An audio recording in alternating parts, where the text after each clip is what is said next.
Is this how Christina Carpenter could play a huge role in Scream 6? Let's get into this. What's your favorite scary movie? Name it. We'll tear your soul apart. I'm Pennywise the dancing now. We're gonna get you. Oh, blood on the beast! God, don't do that.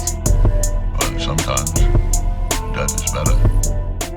Hey everybody, what's up? KillJoy Jake here, and instead of having friends, I have horror movies. Today, we're talking a little bit about Scream 6 with another crazy theory, talking a little bit about how Christina Carpenter could be easily incorporated into the script for Scream 6. Before we get into this though, if you're new here, I would greatly appreciate you guys liking this video, subscribing, doing all that, because it's a good time over here. We talk about horror content, we talk about horror news updates, we do Scream theories too every now and then. So getting into this, something that has been brought up a lot about Scream 6 is the inclusion of the character of Christina Carpenter, something that honestly took me by surprise the first time I started really hearing about it. I didn't expect so many people to want this side character who was really only mentioned in the last film to be a big part of Scream 6, but it seems like everyone kind of wants that somehow to fit into this next script. I personally took it as kind of just like a character invention to make the whole plot of Scream 5 work, with the big reveal that Sam is Billy's illegitimate daughter via her mother, who was, well, with Billy at some points in the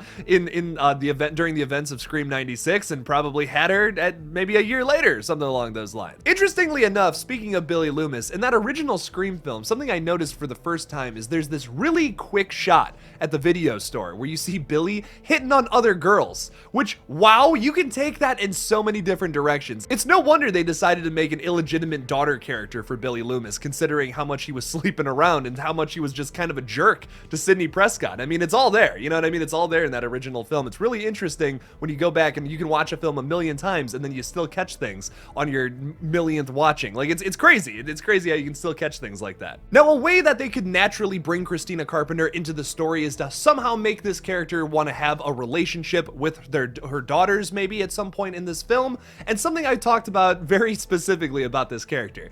They cannot write her as being this, oh, I'm this wonderful, amazing mother, I'm gonna give money to my kids to pay for college, and you know what, I'm gonna bring you guys snacks and all these drinks and all that. You can't write Christina Carpenter that way. Listen, she was nowhere to be found when her daughters were being attacked by a ghost-faced killer. No way are you going to write in some mumbo jumbo about how she's the greatest mother ever. Oh, Christina's the best. Oh, Tara loves her so much and Sam doesn't have a good relationship with her because of what happened in the past. No, do not write. Don't even try to pull the wool over my eyes for 2 seconds. Listen, I don't care where she was. Apparently she was in London or something during the events of Scream 5. I don't give a single shit. If I was on the other end of the world, if I'm in East India or something like that, and I have to go back to America because my parents or something or my family's getting murdered, I would drop everything I was doing immediately, get a plane back there and just absolutely run back to I wouldn't even get an Uber, I would just start running. I know that's less efficient, but I would still do it.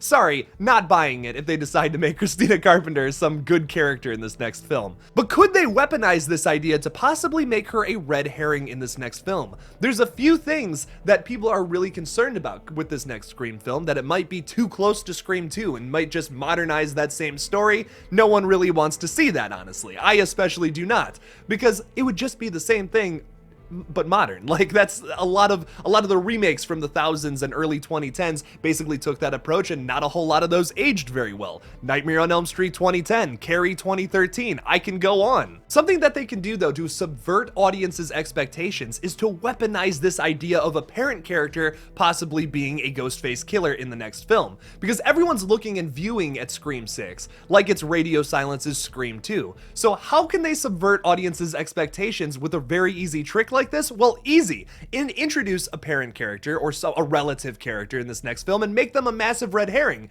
Don't make them actually Ghostface though, because then that's basically just the exact same twist as what you did in Scream 2, which, no matter how you feel about that, I just don't think would work again in another sequel, because it would just be way too blatantly obvious. But you could weaponize that and make it a red herring in this next film, which I think would be really interesting and really cool. So introduce the character of Christina Carpenter, sure, but make her a red herring. Make her someone who's trying to connect with her daughters again. Maybe she's really struggling and it's almost kind of pathetic. She's like, I'm sorry, like I was such a bad mother, and she's trying to reconnect with her children, but they want nothing to do with her. Maybe it's a struggle that you see our characters face throughout the entire movie, and it could lead us to believe that maybe this character, who unfortunately cannot connect with her children anymore because of how she acted and how she just didn't want to be there for her kids, maybe this could be a great way.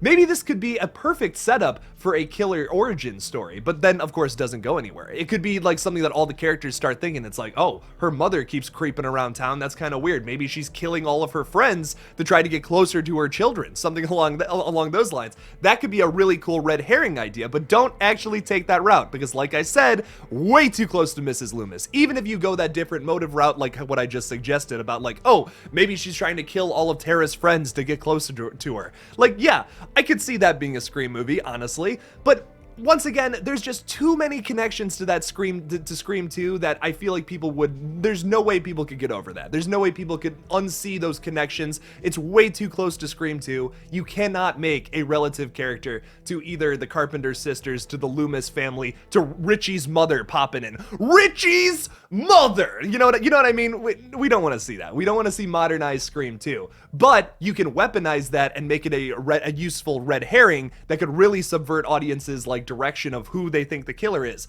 Then reveal this random person who was like, oh my god, it was them, no way, that's crazy. That could be a great way to set that up, I think. Because like I said, otherwise, if you just have Christina Carpenter come in here and just be like this wonderful mother character, that doesn't make a whole lot of sense in retrospect, right? You go back and watch Scream 5 and you're like, well, if she was such a great mother, why was she not there for her kids? Why didn't she drop everything she was doing and not at some point in that film come back and be with her children and be like, oh my god, I'm gonna keep you safe, don't worry, the ghost face is not gonna get you, mommy's here. You know what I mean? Like, that should have happened in Scream 5 if you wanted to set this character up as a good, positive character and then maybe make her a ghost face, because it's like, oh, that's shocking. They can't go that route at this point. You have to write Christina Carpenter as being kind of like almost another antagonist to Scream 6. Otherwise, I don't really think it doesn't make a whole lot of sense. I don't even think there's an argument there, honestly. No mother would leave their children like that unless they didn't care just a little bit. But what do you guys think about all this? How do you feel about Christina Carpenter? Do you even want to see her in Scream 6? As of right now, she is not confirmed to be in this next film, but it seems like a lot of people do want the character to be included, as well as Leslie Mocker, Stu's sister, who was also briefly mentioned in the last film. Do you want these characters included in the next movie, or does that muddy it up too much to the point where there might be too many characters? Because we have already talked about how a bunch of new characters are probably going to be introduced at some point. We have to get that casting news soon, right? Leave me something about it in the comments below. Thank you guys so much for watching this new Scream 6 update. Don't forget to like this video and subscribe for more horror content and, of course, Scream 6 updates. If you want to support this channel further, make sure to support me on Patreon or my channel members. Become one of those today by hitting that join button on my page. Thank you guys so much for watching this video again, and as always, don't forget to kill it out there, y'all.